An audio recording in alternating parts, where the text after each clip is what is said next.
aujourd'hui je vais vous montrer une recette chinoise du Jia Jia Men. Men ça veut dire nouilles, donc voilà, ce sont des nouilles chinoises froides qui sont recouvertes de bons petits ingrédients frais comme des tomates, des concombres, un œuf onsen tamago, c'est spécial, je vous montrerai tout à l'heure, et surtout une bonne petite sauce chinoise à la viande. Alors on va faire tremper pour la sauce 2 shiitake secs, coupés ou pas, c'est pas important, on va les couper tout à l'heure, dans un bol d'eau chaude de préférence ou d'eau froide, recouvert d'une petite assiette. Voilà. Là, c'est une technique que j'ai vue sur YouTube. Il y a de très bonnes choses sur YouTube. Et c'est pour faire les œufs onsen tamago. Alors, on les met, les 2 œufs comme ça, enveloppés dans 2 feuilles de sopalin. Vous voyez bien la technique. On roule et voilà, c'est prêt. On fait bouillir de l'eau. Et on met pas les œufs dedans. On éteint le feu. On rajoute un petit peu d'eau froide pour que ce soit moins chaud. Et là, on met les œufs. Mais c'est toujours éteint. Le feu est toujours éteint. C'est spécial. On met un couvercle. On attend 15 minutes. Et au bout de 15 minutes, c'est prêt. Le blanc est à peine cuit. Le jaune est à peine cuit. Mais tout tient. Vous avez vu sur la photo et vous verrez tout à l'heure. C'est une technique spéciale. Voilà. On met ça dans un bol d'eau froide avec des glaçons si possible. Et c'est bon pour tout à l'heure. Ensuite, pour la déco, la garniture, on va prendre un petit morceau de poireau de, je sais pas, 5 à 8 cm. On retire la première feuille, on va dire, parce qu'elle est abîmée, mais on prend les 2 autres feuilles blanches qui restent, vous voyez. Le cœur, on peut l'utiliser pour autre chose. Et ces 2 feuilles blanches, on va les couper en lamelles très très fines, parce que ça va se manger cru, donc le plus fin c'est et le moins fort c'est, voilà. Et en même temps ça donne un bon petit goût. Vous voyez ce que ça donne? Alors pour tirer quand même du côté amer, fort, on le trempe ça dans l'eau, quelques secondes et ça vous donne ça. On garde de côté pour tout à l'heure. Un morceau de concombre, un morceau plus petit si vous avez un gros concombre. Vous coupez en tranches super fines, vous connaissez la technique, je l'ai déjà fait. Et dans un sens, sur la longueur, puis dans l'autre pour faire des genres d'aiguilles, de concombres. Vous voyez bien. Et voilà, ça donne ça. C'est très bon, c'est très frais, ça va vachement bien avec ce plat. On les met de côté. Une tomate. Si vous avez des tomates cerises, vous les coupez en 2 ou en quartiers. Si vous avez des tomates adultes, vous les coupez en tranches. Voilà, ça donne ça. On met de côté. Maintenant, ça c'est pour la sauce à la viande. C'est de la pousse de bambou. On coupe des petits cubes d'à peu près 5 mm ou plus petits si vous pouvez. En fait, dans la recette, il disait 5 mm, mais en fait, je trouvais ça trop gros. Si vous pouvez faire plus petit, c'est mieux. Donc des petits cubes, voilà, ça donne ça. Hein. La technique, chacun fait comme il veut. Ensuite, de l'ail. On va émincer une demi-gousse d'ail. On coupe dans un sens, dans l'autre, et puis encore dans l'autre, en ayant retiré le cœur, parce que c'est indigeste, voilà. Le gingembre, un petit morceau de gingembre qu'on a épluché, et on fait la même chose. Couper en lamelles, puis en aiguilles, et puis forcément les aiguilles dans l'autre sens en petits bouts, et voilà, c'est bon, c'est prêt. Ça c'est pour la sauce. Et vous voyez, il y a plein de bonnes choses dans cette sauce-là, c'est délicieux. Encore un autre ingrédient pour la sauce, c'est un autre morceau de poireau. Vous pouvez utiliser le cœur de tout à l'heure, ou d'autres morceaux, enfin un autre morceau. Couper dans un sens, puis dans l'autre pour faire des tout petits bouts émincés de poireaux. Voilà, ça vous donne ça. Facile. Pour l'instant, on fait que d'émincer des trucs.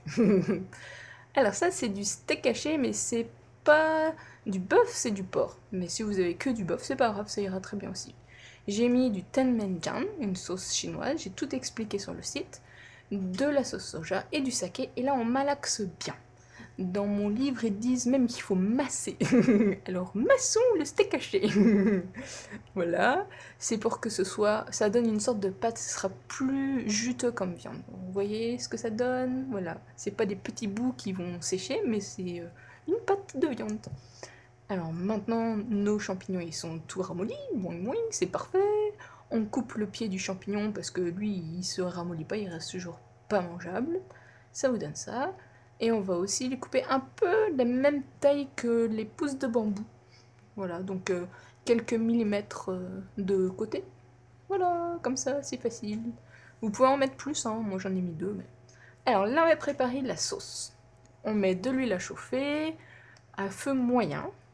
On met le gingembre et l'ail dedans. Il faut pas que ce soit super fort, sinon ils vont griller, puis voilà, ce sera moins bon. Quand vous avez bien mélangé, puis que l'odeur de l'ail et du gingembre vous chatouille les narines, et ben c'est bon, c'est prêt. Vous passez à l'autre étape, c'est de mettre du Doubanjiang. C'est aussi expliqué sur le site. Vous mélangez bien. Quand vous sentez la bonne odeur du Doubanjiang, vous mettez le poireau émincé. Vous mélangez bien. Quand ça sent bon le poireau émincé, vous mettez la sauce, la viande qui a un petit peu mariné dans la sauce. Vous mélangez bien. Et voilà.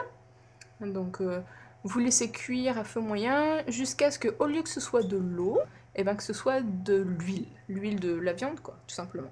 Ça veut dire que c'est prêt. Là, vous mettez les pousses de bambou, le shiitake, vous mélangez bien. Et voilà, bah comme c'est presque cuit, le shiitake, j'ai pas besoin de cuire, la pousse de bambou, elle est déjà cuite, donc c'est bon, c'est prêt. On rajoute de l'eau. Voilà, ça va faire la sauce. L'onctuosité. On rajoute aussi du bouillon cube en poudre chinois.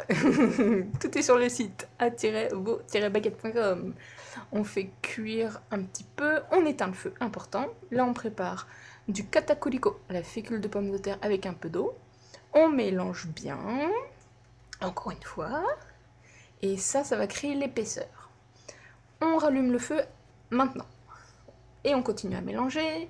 Si c'est assez épais, super. Si c'est pas assez épais, on rééteint et on rajoute encore de l'eau avec de la fécule de pomme de terre. Le but, c'est d'obtenir ça. Vous voyez, une petite épaisseur onctueuse de sauce, très bon.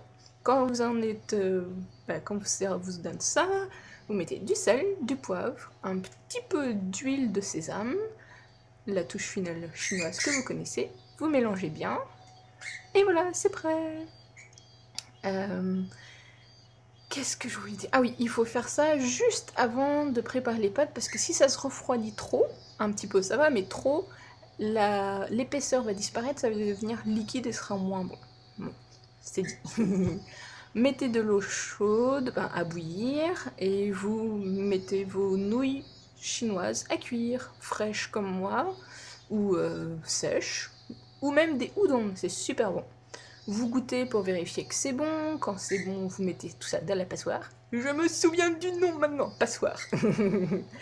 Et truc important, vous lavez les nouilles. Ouais, ça va les empêcher de continuer à cuire, ça va les faire toutes luisantes et pas collantes, ça va être super bon. Donc frottez délicatement, mais bien. On égoutte bien aussi. Voilà, on tapote en dessous, c'est ma super technique. Et c'est prêt. Donc vous voyez, les nouilles, elles sont froides à cause de l'eau froide. Logique. Vous mettez une moitié dans un bol et l'autre moitié dans un bol, avec du concombre, des tomates, la sauce à la viande, qui va lier tout ça. Votre œuf onsen tamago, je sais plus comment ça se dit en français, c'est peut-être un œuf mollet, mais je me gourre, ça se trouve. Bon, bref. Un petit peu de poireau, et voilà, c'est prêt. Un super plat d'été comme d'hiver, une spécialité chinoise, mais qui a été un petit peu modifiée à la japonaise, j'avoue. Et voilà, c'est délicieux, c'est bon pour la santé aussi, j'imagine. Il n'y a pas 36 000 trucs de gras et tout, c'est bon. Les ingrédients seront peut-être durs à trouver, mais je vous ai facilité la tâche. Allez voir sur mon site a-vo-baguette.com pour plus d'infos, les quantités et tout. Voilà, bon appétit!